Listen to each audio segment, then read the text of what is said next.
Hello everyone and welcome to another lap time challenge, and this time we got the Daytona International Speedway with this NSX road car. I mean, this car is quite difficult to drive, especially because the suspension is very soft, and I would like to explain how I did my lap, which positioned me in the top 11 in the world. So actually I'm 11th in the world. So just before this point on the left, I start the brake, but just make sure that the car is straightened up in kind of the straight line. So you always want to be traveling in the straight. You can see that I'm fighting the car because I started the turn in too early.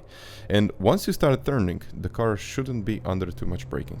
So if you're braking and turning at the same time, the car will eventually start to understeer. And of course, we don't want that. We just don't want that. So here, right about before this point, I mean, I'm usually looking at the cones. A little bit before that, I tried braking the straight line, and then you need to initiate that rotation. You need to initiate that slide, and that's something that you do with the brakes and with the steering inputs. You can see me that I'm steering quite a lot when I'm braking in some turns, but I usually tend to avoid it on braking points where I really need to slow down the car. But here, it's the one point. This is where I usually try turning in a little bit before that, and just make sure that you don't turn the wheel too much, otherwise it will cause that understeer. So about 80% of full rotation. And in this one, again, I'm trying to initiate a slide, and you can see that there are like two types of corners that you're trying to perform in. I mean, it's always that straight line braking without too much sliding, and these slower ones needs to be kind of a little bit slidey, I would say.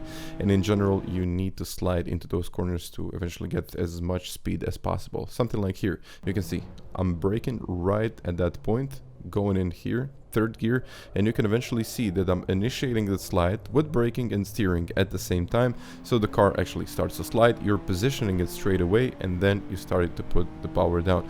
I mean, this is a fairly difficult concept to do. If you don't have that much experience with something like that, I would really recommend not sliding that much, and eventually I think it's in the end gonna be pretty good for gold. But here, just before this 2 sign, I break up in the straight line, and this is where you're actually trying to avoid the slide because the car is traveling quite quickly and it's really fast in this section. So I put in a little bit of throttle just as I get into the chicane, just to stop the car from sliding. So 10-15% should be enough to stop the car from sliding too much, and it will make you just faster because the car isn't understeering, isn't oversteering, it's just about right through this whole section, and eventually it gets more speed out of this whole thing. So it was 150.1.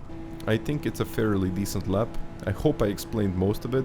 I mean, I know this is a very difficult thing to do, especially coming down in this corner. There is no perfect explanation how to do this one, or no like a typical guy just to perform this, because it can go both ways. You can lose it, or you can just do it in the perfect way. So guys, I really hope you enjoyed this video. I really hope that this is gonna be enough for you to reach the goal. So once again, thank you very much for watching, and I'll catch you guys next time. Bye.